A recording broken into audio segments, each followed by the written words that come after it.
প্ৰথম বিধানসভালৈ আহিছিলোঁ। ৰাজনীতি বহুত বছৰ হ'ল কিন্তু কৰা, দলীয় সাংগঠনিক কামৰ লগত জড়িত আছিলোঁ, কিন্তু বিধায়িকা হিচাপে বিধানসভাত প্ৰথম পদাৰ্পণ আৰু আনক শপত লোৱা দেখিছিলোঁ, কিন্তু এইবাৰ আজি নিজে শপত গ্ৰহণ কৰিম।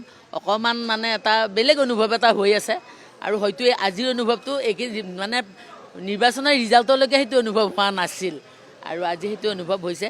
আৰু শপত বুলি কওঁতে সাধাৰণতে ৰাইজক প্ৰতিশ্ৰুতি দিয়া যিটো বুজায় সেইটোৱে হ'ব। গতিকে মঙলদৈবাসীক আজি প্ৰতিশ্ৰুতি দিবৰ কাৰণে মই ইয়াত আহিছোঁ, গতিকে যাতে সেই প্ৰতিশ্ৰুতি যাতে মই ৰক্ষা কৰিব পাৰোঁ তাৰ বাবে সদায় চেষ্টা কৰিম।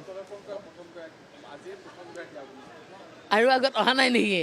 নাই একো নাই। মই অকণমান কি জানে, মই একচুৱেলি ভাবোঁ সময়টো বহুত মেইনটেইন কৰিব চেষ্টা কৰিম। মোৰ এইটো মানে আজি বুলি নহয়, আগৰ পৰাই সময়তকৈ যদি অকণমান আগতো পাওঁ মোৰ তাত আপত্তি নাই, কিন্তু দেৰি হ'লে মই বৰ বেয়া পাওঁ, লাজ পাওঁ আচলতে।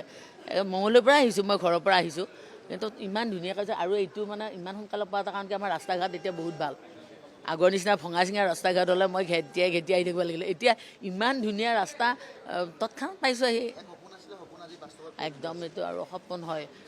ভাবিছিলোঁ দেই এবাৰ যদি বিধায়ক বা কিবা এটা তেনেকুৱা পালোঁ হয়, জনপ্ৰতিনিধি হ'ব পাৰিলে ভাল আছিল। মই কেতিয়াও নিৰ্বাচন তেনেকৈ খেলা নাছিলোঁ আৰু জনপ্ৰতিনিধি হৈ চোৱাৰ এটা ইচ্ছা আছিল। কেইটামান কাৰণ আছে, সেইখিনি এতিয়া নকওঁ বাৰু, মই ইয়াতে চাই লওঁ কিমান কৰিব পাৰি সেইখিনি।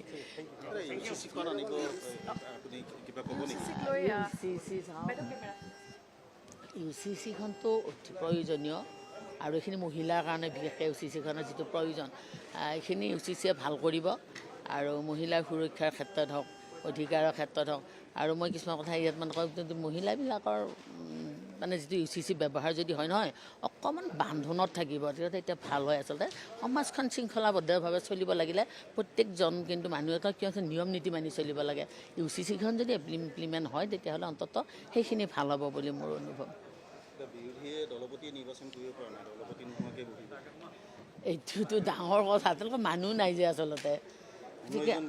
নাই চাওক না, এয়া সেইটোতো কথা। আচলতে এজন হিন্দুজনো জিকিছে কাৰ ভোটত? মুছলমানৰ ভোটত জিকে। তাৰমানে কংগ্ৰেছ দলটো মুছলমানৰে দল বুলি এতিয়া চিনি। মই মুছলমান ধৰ্মটোক লৈ মানুহখিনি কোৱা নাই, বুজি পাইছে? এখন মানে ধৰ্ম নিৰপেক্ষ দেশ বা ৰাজ্য হিচাপে সেইটো বস্তু প্ৰতিপন্ন কিয় হ'ল? কংগ্ৰেছে তাৰমানে কি কৰি আছে, কাৰ ওপৰত বেছিকৈ গুৰুত্ব দিছে? আৰু তেওঁলোকে আমি মুছলমান বুলি কয়, দুই ধৰণৰ মুছলমান আছে, এক হ'ল আমাৰ খিলঞ্জীয়া, এক হ'ল আমাৰ বাংলাদেশী মূলৰ যিসকল আছে মিয়া মুছলিম।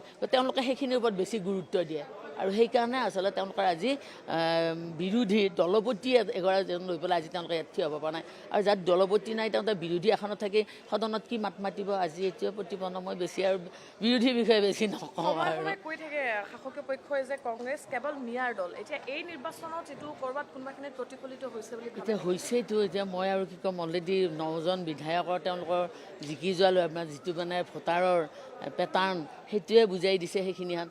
আৰু তো বাকী আমাৰ 102জনৰ ভিতৰত আপোনালোকে দেখাই পাইছে 82 বিজেপিৰ যি জিকিছে কেনেধৰণে জিকিছে। আৰু 102জনৰো এজন খ্ৰীষ্টিয়ান আছে বাৰু, তাতে সেইটো ক'বলগীয়া একো নাই। সেইটো ধৰ্ম ভাৱ বুলি যেতিয়া কওঁ থাকিবই, সেইটো বিভিন্ন ধৰ্মৰ মাৰি আছে।